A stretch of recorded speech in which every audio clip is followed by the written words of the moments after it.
welcome to the Deep Dive. Today we're diving into something lots of English learners face. That nervousness, when you actually have to speak. Mm-hmm. The hesitation. Exactly. Mm. And we'll explore some, smart ways to tackle this. We've got insights from a great English and Comfort YouTube discussion on AI and language learning. And also a really relatable bit from Scene 1 Introduction, The Fear of .txt, that shows that speaking anxiety really well. Right. So our mission here really is to give you, especially if you're busy, some practical, actionable strategies.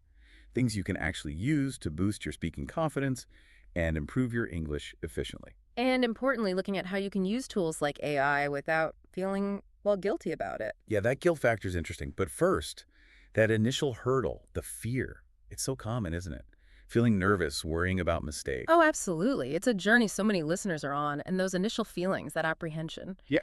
Completely understandable. It's not unusual at all to fear making mistakes. Like Jake in The Fear of .txt. Oh.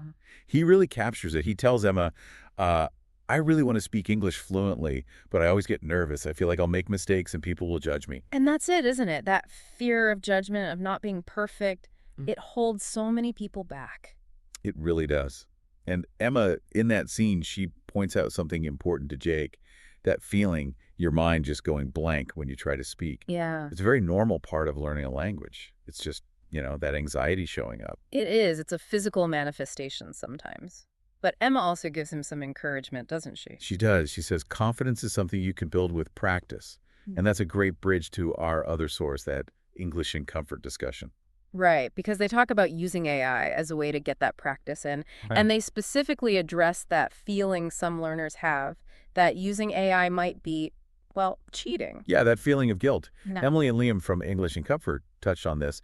They explained that some learners worry AI might do too much, Like doing all the heavy lifting. Exactly, like getting it to write whole essays for you. The worry is, naturally, that you won't actually learn if the AI does everything. Which, that concern makes sense. It's like using a calculator just to get the answer versus actually understanding the math behind it. Yeah, good analogy. Emily and Liam really stress that distinction. If you're just replacing all your effort with AI, okay, maybe that's not helping long term. But if you use it strategically as a tool to support your learning, that's where it gets interesting. Totally. And what's really fascinating is how it can be that support tool, Right. especially for those of you with packed schedules. Mm-hmm. English and Comfort shared a brilliant example. A listener, Sarah, works full-time, lots going on. She felt stuck because, end of the day, zero energy or time left for English practice. And her approach was really clever. She didn't just ask ChatGPT for generic help. She gave it specifics. Details matter, right? Absolutely. She described her day: early start, work till late afternoon, then chores, cooking. And she was clear about her goal. Improve speaking, even though she forgets words and translates in her head. And crucially, she asked for a plan that was short and easy, something she could actually stick to. That level of detail in the prompt, that was the key. Because the AI then generated a really practical daily plan for her. One that, importantly, slotted right into her existing routine, so it didn't feel like this huge extra thing to do. Okay, so let's break down that plan. Morning. Just 5 to 10 minutes passive listening, podcasts, YouTube, that kind of thing, while getting ready. Easy enough. Then, during the day, maybe commuting or cooking, 10-15 minutes of active listening with repetition. And active listening here means really focusing, right? Trying to repeat phrases, getting the rhythm, the flow, not getting totally bogged down in perfect grammar at this point. Exactly. Just getting used to the sounds and the cadence. Then, evening, another 10 minutes. Self-talk. Just talking about her day in English. And the AI suggested something neat here. If she forgot a word, instead of instantly translating, try describing it in English. Oh, that's smart. Like circumlocution. Yeah. Plus, a quick vocab review, just 3 to 5 forgotten words. Try using them in sentences, like a mini memory boost. And there was a weekly tip too, right? Recording herself speaking. Yes, just for maybe 15 minutes max. And listening back, not to criticize harshly, but just to get familiar with her own voice speaking English. What I love about this plan is how it just weaves English into the day. It's not this separate, daunting study block. Exactly. Small, consistent steps. That's often much more effective than trying to cram, especially when you're busy. It really makes it feel achievable. And to show just how flexible AI can be, Emily from English and Comfort did this fun simulation. She pretended to be a busy but self-proclaimed lazy learner. Haha, I love this one. So This fictional lazy Emily values her downtime, maybe likes a nap after work. Right, but still wants to improve her speaking and pronunciation. So she asked for a fun, 10-minute daily plan, aimed at sounding more natural, more fluent. Okay, what did the AI come up with for lazy Emily? It was pretty creative. First, 5 minutes of lazy shadowing. Lazy shadow. Yeah, like lying down, listening to short clips of casual chat, and just repeating one sentence, maybe even in a silly voice, just relaxed, focusing on rhythm, not perfect imitation. Okay, I could picture that. What else? 3 minutes of mirror talk while brushing teeth, but exaggerating mouth movements for English words. Ah, focusing on the physical part of pronunciation. Exactly. And finally, a 2-minute bedtime whisper, whispering a short English phrase or caption before sleep, concentrating on the rhythm and tone. It's like turning learning into little games. It really shows you can ask the AI to adjust things to fit your personality, your preferences, It's not rigid. You can say, make it funnier, or give me something I can do while walking. which leads us nicely into another way AI can help: vocabulary building. Liam from English and Comfort made a great point here. Yeah, it's more than just a dictionary. AI can explain words in simple English, give you real-life examples. Check your spelling, help with pronunciation. Right. They use the word awkward as an example. Oh yeah, that was good. The AI gave a simple definition: feels uncomfortable or embarrassing. And then 3 really relatable example sentences, plus a pronunciation tip. Awkward rhymes with chalkbird. Simple. Memorable. No complex phonetic symbols, just practical help.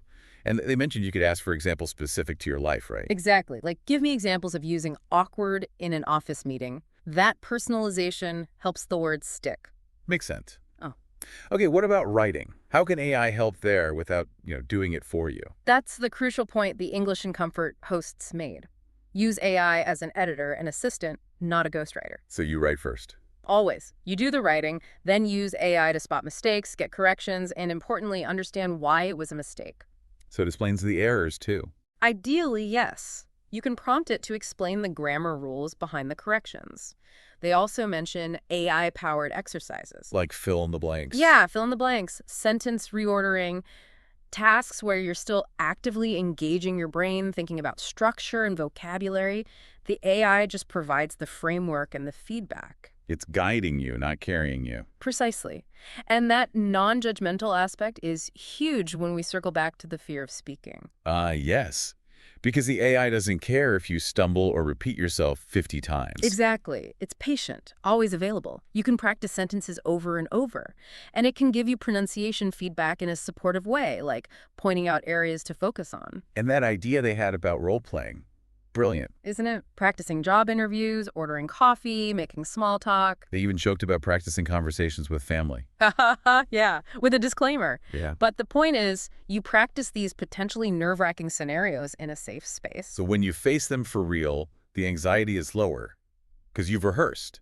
That's the idea. It builds familiarity and confidence without the pressure of a live audience. It demystifies it a bit. Makes total sense.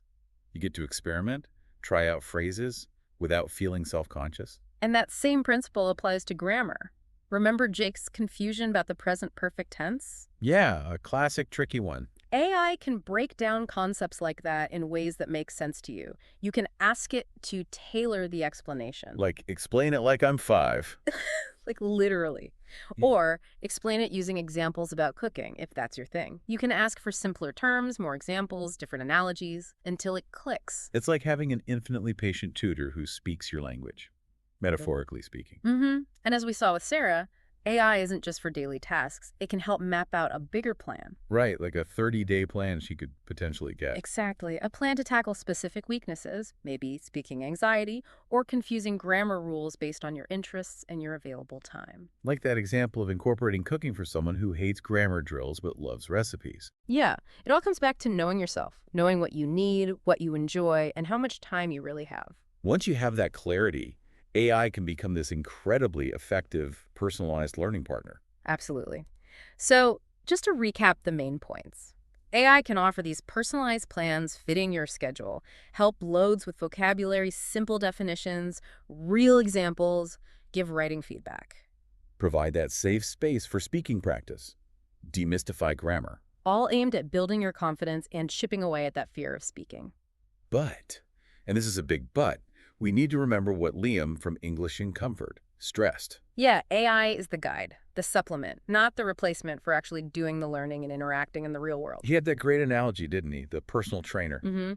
The trainer shows you the exercises, the correct form, but you have to lift the weights, you have to do the work. AI guides you, but you put in the effort. Exactly. The real magic happens when you combine that AI support with real-world practice. Like joining conversation clubs, watching vlogs, even just talking to yourself more. Those are the things that really build fluency over time, pairing the practice with the application. So, for you listening, maybe think about this week. How could even a small, consistent AI-supported routine fit into your day? What one specific thing in your English learning, maybe vocabulary, maybe pronunciation, maybe just starting to speak more, could you experiment with using AI for? Just something to mull over. That's Yeah. your food for thought from this Yeah. deep dive. Thanks for tuning in.